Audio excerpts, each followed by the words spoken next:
Olá vocês, eu sou a professora Jaqueline Moreira da PUC Minas, professora do programa de pós-graduação em Psicologia da PUC Minas e bolsista Produtividade do CNPq. Quero agradecer o convite da professora, idealizadora, criadora e coordenadora do grupo de pesquisa, ensino e extensão PSILAX, Psicanálise e Laço Social, que dentre vários projetos estão dedicados ao tema da transmissão e filiação. É importante que a palavra filiação esteja junto à palavra transmissão, porque sabemos que a palavra transmissão tem uso amplo na linguagem humana, sobretudo no campo da virologia. Cabe perguntar a partir da pandemia do coronavírus: que mundo nós estamos transmitindo para nossos filhos? Essa discussão fica para outra hora. O tema é muito amplo. Poderia levar, por exemplo, a discussão de Pascal e Schopenhauer sobre o mito judaico-cristão da transmissão do pecado original. Poderíamos, pois, entender filosoficamente a condição de miserabilidade humana vinculada à transmissão do pecado. Para Schopenhauer, pode existir um Adão e um Jesus em cada um de nós. A desobediência e a ação de se ofertar ao sacrifício. Se de um lado o tema é difícil, de outro, o grupo está afiado, conversando por meses sobre o tema.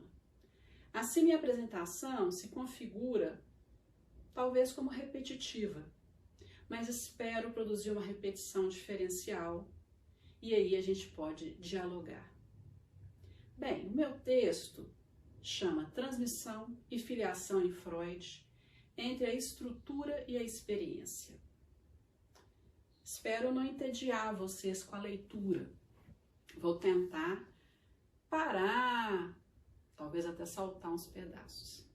Transmissão e filiação são dois temas caros para a construção da polis grega, da judeidade, do cristianismo, do islamismo, dos guaranis, dos macondes em Moçambique, entre outros. Ou seja, ponto central na construção de uma comunidade.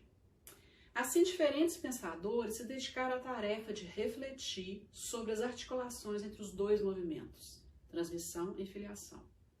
Pois a vida humana é constituída, por definição, no e pelo convívio entre homens e mulheres. Mas quais são as condições do convívio? Como transmitir o desejo pelo convívio? Como operar as movimentações entre interesses individuais e as exigências da coletividade? As inumeráveis reflexões sobre o tema da transmissão e filiação exigiriam anos de leitura que não poderiam ser contemplados no ciclo finito de uma vida.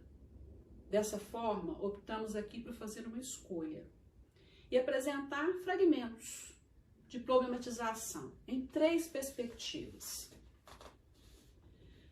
No campo da psicanálise, o tema da transmissão e da filiação foi tratado por Freud a partir da retomada do mito grego de Édipo, que recebe nessa teoria a formatação de complexo nuclear da neurose e fundante da cultura.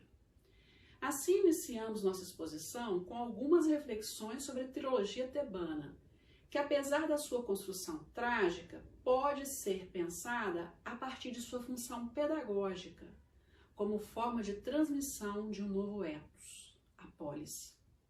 Seguindo a trilha de pensar a transmissão humana de costumes e valores, apresentamos a aposta na família como base da constituição da comunidade humana em Hegel. E por fim, em Freud, temos Édipo, o parricídio em Dostoiévski, o pai como estrangeiro em Moisés, a estrangeiridade, o não reconhecimento e o assassinato configuram as cenas freudianas sobre a transmissão e filiação, constituindo, pois, um dos pontos centrais da neurose e construção da civilização. Importante ressaltar que o tema da transmissão e filiação se refere a dois níveis simultâneos. O nível estrutural, que diz respeito da sustentação do projeto civilizatório, e o nível individual, que coloca na cena as marcas, os rastros, os traumas, os sulcos das transmissões no interior de um grupo, e ainda talvez o mais importante, o tema da morte, como ponto de encontro entre esses níveis. Então, começando com o primeiro item, contextualizar a trilogia tebana, transmissão de etos da polis. Sabemos que a trilogia de Sófocles é iniciada com a produção e encenação de Antígona, aproximadamente em 441 a.C. 11 anos depois, em 430 a.C., teremos o mito de Édipo Rei.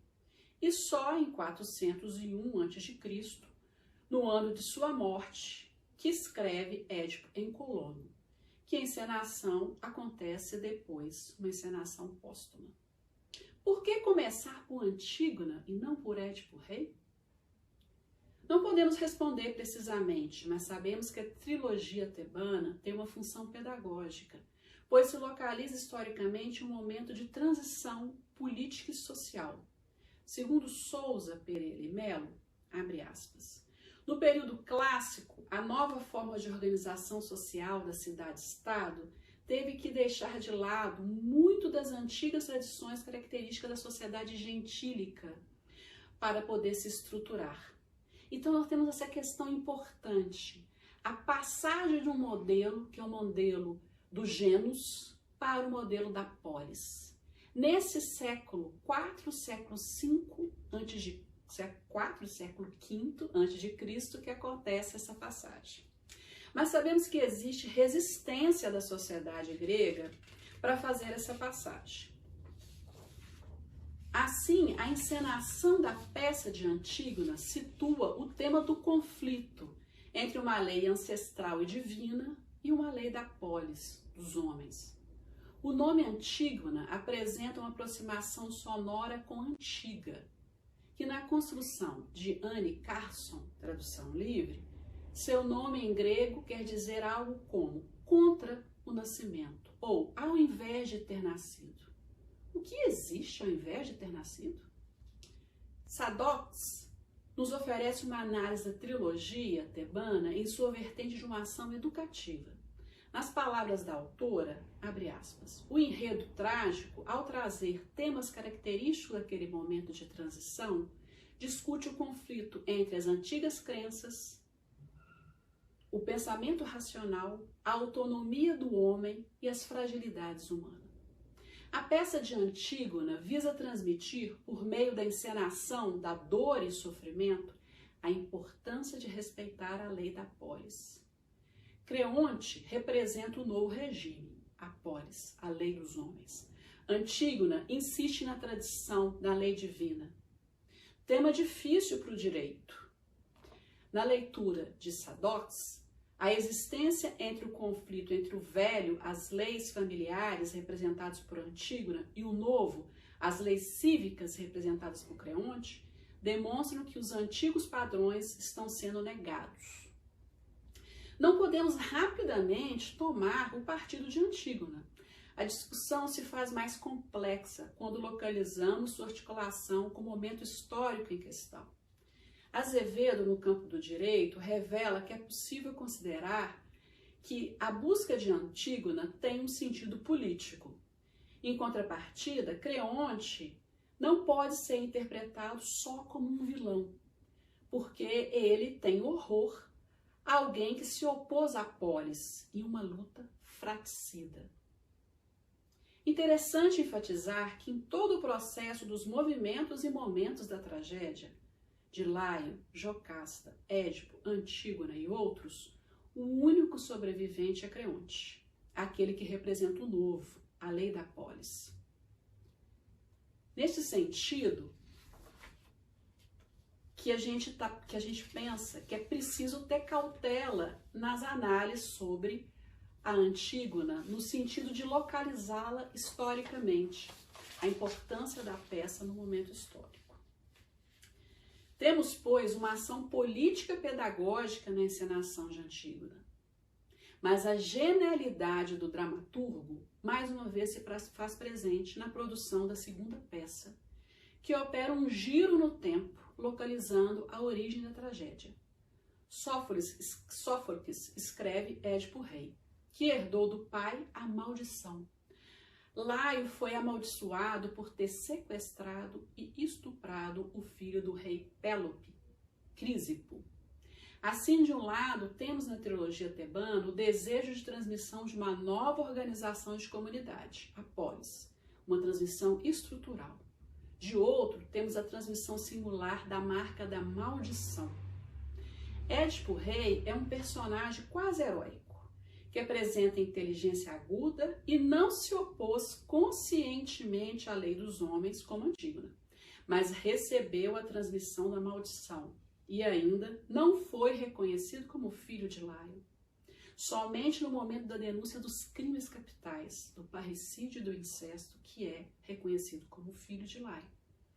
O não saber de Édipo é revisto a partir da terceira peça, Édipo em Colombo, onde se espera que o homem grego assuma a sua historicidade, sua responsabilidade, sua ambiguidade e fragilidade. Por fim, acolha a castração, a proibição do parricídio e do incesto. Antígona não cede de seu desejo e apresenta a força do laço familiar. Mas o final da tragédia aponta na direção da conciliação do mundo da polis com o cidadão grego. Porque só há um sobrevivente, Creonte. Segundo Anne Carson, falando de Antígona, uma irmã que é ao mesmo tempo sobrinha e tia, e outro irmão que você ama tanto que deseja deitar com ele coxa com coxa no túmulo. Pelo menos é o que você diz de relance no início da peça, mas ninguém volta a falar disso. Depois, você sempre exagera. Meu pai me dizia, e aqui podemos citar Hegel, numa nota de rodapé dizendo que a mulher é a eterna ironia da comunidade. É muito sugestiva essa fala, né? Vamos deixar essa inquietação e seguimos para o segundo momento, que é Hegel. Hegel e a construção de uma comunidade humana. Hegel, no manuscrito Sistema de Eticidade, enfrenta o tema da construção da individualidade e sua relação com a universalidade. O filósofo, em 1802, não considera que a comunidade humana seja o resultado da soma simples de indivíduos, como se tudo fosse resultado da soma das partes, mas muito menos que as partes sejam diluídas no todo. O autor revela. Parece um pouco complicado, vamos lá. A ideia da absoluta eticidade é o retomar-se em si da realidade absoluta como numa unidade tal que este retomar e essa unidade sejam totalidade absoluta. A intuição da ideia de um povo absoluto, o seu conceito é o ser um absoluto das individualidades. O sistema de eticidade se realiza no movimento dialético entre a ideia absoluta de povo e o conceito absoluto de ser um. A eticidade não pode ser pensada só a partir do universal da ideia de povo e não pode fixar na realidade múltipla que são os indivíduos. É preciso a subsunção entre o universal e o singular. Para desenvolver o raciocínio sobre a construção e transmissão de um sistema de eticidade, Hegel acompanha as movimentações do espírito, ou seja, as transformações da humanidade. Ele parte de uma organização natural na construção de uma comunidade regida por leis jurídicas. Iniciando a discussão a partir da potência vida na natureza, o autor pensa dois momentos que se localizam no âmbito da eticidade natural: a pura fruição e a ação do trabalho enquanto força transformadora. O primeiro momento situa no campo das necessidades, onde a separação entre sujeito e objeto é aniquilada. O sujeito, indiferente à separação, sacia sua necessidade através da devoração do objeto. O segundo momento se localiza no âmbito do desejo, onde a separação entre sujeito e objeto é trabalhada, mas não negada. O autor nos apresenta 3 exemplos de relação concernente ao segundo momento: a relação com as plantas, com os animais e entre os homens. Interessa-nos na primeira potência da natureza o campo da relação entre os homens. Hegel apresenta 3 encontros relacionais, onde o trabalho aparece como transformador. a relação sexual ou amorosa, a relação de pais e filhos e a relação de trabalho. O autor se debruça sobre a terceira modalidade relacional, mas enfatiza a importância da filiação para a construção da eticidade absoluta. Segundo Hegel, escutem bem, que bonito, o poder e o entendimento, a diferença dos pais, estão numa relação inversa com a juventude e o vigor do filho. E estes dois lados da vida esquivam-se, sucedem-se um ao outro e são exteriores entre si. Olha que bonito. O poder e o entendimento, a diferença dos pais, estão numa relação inversa com a juventude e o vigor do filho. Essa relação inversa coloca os pais em uma posição de transmissão de valores humanos, mas também de escuta dos ideais dos filhos. Podemos anunciar que no campo da eticidade natural, o autor concebe que as relações intersubjetivas ainda não são reguladas por dimensões jurídicas. Mas, como afirma Reich, essa primeira etapa colabora para a formação de um tecido social que é anterior à organização política. Então, essa primeira etapa da relação pais e filhos, que não seria regida por dimensões jurídicas, ela é fundamental para a construção de um tecido social.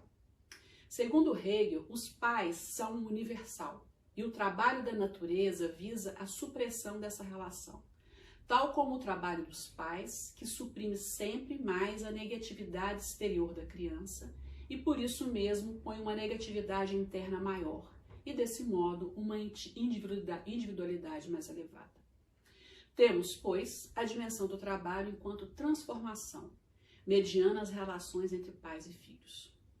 Todavia, este trabalho não produz um excedente. Para o filósofo, seria o cenário familiar que transmitiria um desejo refreado em nome do comunitário. Assim, para Hegel, a filiação é decisiva na construção, transmissão e manutenção dos ideais civilizatórios de comunidade. As individualidades não são negadas, mas precisam ser subsumidas na construção do todo. Freud, por sua vez, inicia sua reflexão no centro da trama individual. Todavia, também considera a necessidade de contenção da pulsão no processo de construção da civilização, ainda que com o preço do mal-estar. Então, nosso último item, transmissão e filiação em Freud, do sonho à castração. O complexo de Édipo constitui uma das problemáticas fundamentais da teoria clínica psicanalítica. Para a teoria psicanalítica, o momento crucial da constituição do sujeito situa-se no campo da cena edípica, especificamente da teoria freudiana, né?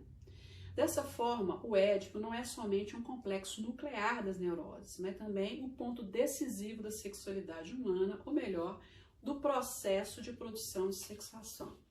Será a partir do Édipo que o sujeito irá estruturar e organizar o seu vir a ser. Freud irá remeter a sua reflexão sobre Édipo a outros personagens, como Hamlet de Shakespeare, o parricídio em Dostoiévski, sobretudo dos irmãos Karamazovski, e retomar fortemente a tragédia de Édipo Rei. A hipótese da importância da cena edípica na trama da subjetividade aparece cedo na obra do Freud, em 1897, através de um sonho. A construção conceitual da categoria do Édipo como operador teórico e clínico vai se realizando aos poucos na obra do Freud, num movimento por vezes tortuoso, às vezes parece linear, mas muitas vezes é no a posteriori. Moreira organiza as movimentações da teoria freudiana sobre o Édipo em 4 momentos. Organizamos este processo citando. Organizamos esse processo de crescente teorização do Édipo em 4 movimentos, que não podem ser fixados espacialmente, pois são movimentos temporais, que se afirmam no processo de retenção e prospecção. Nomeamos o primeiro momento como o Édipo na teoria dos sonhos. Em seguida, vamos propor o Édipo no interior da problemática do pai totêmico. Os 2 últimos movimentos seriam o mecanismo de identificação no Édipo e, por fim, o Édipo e o complexo de castração. Podemos acompanhar Lacan na sua assertiva que pensa o complexo de Édipo em Freud como um sonho, citando Lacan. aquilo que nós propomos é a análise do complexo de Édipo como sendo um sonho de Freud. A primeira menção à problemática edípica ocorre no rascunho N, que segue a carta 64, datada de 31 de maio de 1897. Freud inicia a carta a Fliess anunciando um pressentimento de que em breve descobrirá a origem da moralidade e segue apresentando um sonho que se refere a sentimentos super carinhosos para com a sua filha mais velha, Matilde. No sonho, Matilde chamava Ellen, e esse nome faz o Freud deslizar até a ideia da mitologia helênica e, nesse momento, reconstruir o mito de Édipo. Parece óbvio que o mito de Édipo faz sua entrada para confirmar a teoria dos sonhos como realização de desejos. E talvez o desejo do médico Freud seja oferecer alguma compreensão, alguma teoria interpretativa para sua histérica. Todavia, Freud se movimenta da teoria dos sonhos para a construção da hipótese da origem da civilização. Freud caminha na direção de pensar a neurose como um resto do processo civilizatório e assim aproxima a neurose, povos primitivos e infância. Em Totem Tabu, a problemática edípica é reatualizada especificamente no capítulo que discute o incesto. Freud, uma estratégia genial, irá associar o mito da horda com o totemismo e o complexo de Édipo, sendo o caso Hans o ponto de interseção entre as discussões biopsicossociológicas. A fobia de cavalo expressa um conflito disfarçado através do deslocamento do significante que tem por conteúdo inconsciente o medo do pai enquanto agente castrador. Num fechamento poético dessa passagem, Freud fala, citando Goethe: aquilo que herdaste de teus pais, conquista para fazê-lo teu. Mas no caso dos filhos do pai totêmico e de Édipo, não houve o processo de transmissão de uma herança, mas sim uma ação ativa e violenta de tomada do poder pelo assassinato. A questão da morte nos parece essencial, mas voltando às movimentações freudianas sobre Édipo, o tema é retomado como uma possibilidade de transmissão e construção de um laço social através do conceito de identificação. E por fim, Freud organiza 5 textos que expressam a problemática do quarto movimento, que é a vinculação do complexo de Édipo ao complexo de castração. Este ponto do complexo de Édipo vinculado ao complexo de castração, Édipo e angústia de castração se relacionam diretamente com a ideia de formação subjacente na trilogia tebana, pois o encontro com a verdade da castração retira o sujeito do gozo e coloca o campo do desejo refreado, como nos disse Hegel. Claro que o preço é o mal-estar estrutural. Assim, primeiro Édipo aparece como um sonho para compreender a histérica, depois como uma chave de leitura para entender o processo civilizatório e obediência à lei, da polis, como na trilogia, mas com o preço da vida decepada. Ainda uma dimensão freudiana é pensar a cena edípica no processo de construção de si via identificação. E, por fim, o Édipo, articulado à angústia de castração, condição de ser um sujeito de desejo da polis e colocar freio no gozo. A pura fruição que não separa o sujeito e o objeto, como nos disse Hegel. E o tema da morte? Antígona está entre duas mortes, seu pai e seu irmão. Édipo inicia sua trajetória a partir da morte do pai. A morte é, pois, condição de possibilidade da ideia de transmissão via filiação. É porque somos finitos que se faz necessário transmitir.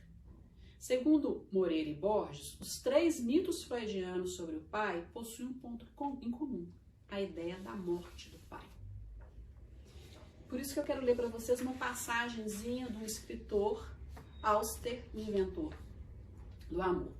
O texto é o seguinte: quando o pai morre, ele escreve, o filho torna-se seu próprio pai e seu próprio filho. Ele olha para o filho e enxerga a si mesmo. Imagina o que o menino vê quando olha para ele e descobre que está se transformando no próprio pai. Inexplicavelmente, comove-se com isso. Não é apenas a visão do menino que o comove, nem mesmo a ideia de estar dentro do pai, mas sim o que ele enxerga no menino de seu próprio passado desaparecido. É uma saudade da própria vida o que ele sente, talvez uma memória de sua própria infância como filho de seu pai. Inexplicavelmente, descobre-se a tremer naquele momento, tanto de felicidade quanto de dor, se isso é possível, como se estivesse indo ao mesmo tempo para frente e para trás, para o futuro e para o passado. E às vezes, frequentes vezes, esses sentimentos são tão fortes que sua vida não mais parece transcorrer no presente. Então, para encerrar, uma pergunta se impõe. Como transpor a beleza das discussões sobre transmissão e filiação da trilogia tebana, em Hegel, em Freud, para a realidade do nosso povo brasileiro, marcado pela escravidão e pobreza? Florestan Fernandes, em sua brilhante análise da situação da população negra depois da abolição da escravatura, revela que a insegurança e a insatisfação do povo negro se originavam na precariedade de condições materiais de existência, na dificuldade de compreender como poderiam se integrar ao mundo social às novas formas de trabalho. A precariedade de condições materiais lança o povo negro em uma pobreza e uma miséria degradante. Soma-se essa situação de pobreza das famílias a dificuldade dos homens entrarem no mercado de trabalho. E assim, a transmissão da herança cultural fica comprometida. O tema da quebra da transmissão de uma herança cultural parece-nos decisivo para a compreensão de uma espécie de desraizeamento que lança o jovem em um vácuo sem referências identificatórias. A dificuldade para a transmissão de uma herança cultural perpetua essa posição do negro marginalizado na nossa sociedade brasileira. Le Breton nos oferece uma reflexão sobre os efeitos maléficos da fragilidade da transmissão e heranças culturais sobre a relação das jovens gerações com a vida. É claro que o autor, Le Breton, que é um antropólogo francês, não está falando especificamente da realidade brasileira, mas nos interessa. Citando Le Breton, a fragmentação atual do sistema simbólico, sua precariedade quando se reconstrói, torna difícil a transmissão às jovens gerações da baliza suscetíveis de alicerçar cultural e socialmente o sentimento pessoal de seu valor próprio como indivíduo. Então, olha que interessante, a dificuldade da transmissão dessa herança cultural dificulta o sujeito entender o seu valor próprio como indivíduo. De acordo com Le Breton, as famílias com dificuldade de realizar essa ação da transmissão acabam por não conseguir cumprir essa função antropológica fundamental de colocar a criança no mundo e ela entender a sua vida como um valor. Este é o nosso desafio. Como podemos nos responsabilizar pela transmissão do valor da vida em uma sociedade do descaso e do desrespeito? Desrespeito atualizado cotidianamente pela falta de políticas de sustentação da vida. Vocês sabem que eu sou sempre emocionada, né? Basta ver o exemplo da condução da pandemia do coronavírus no Brasil. Mas devemos seguir juntos. Talvez escutando Gilberto Gil. Anda com fé, eu vou, que a fé não costuma falhar.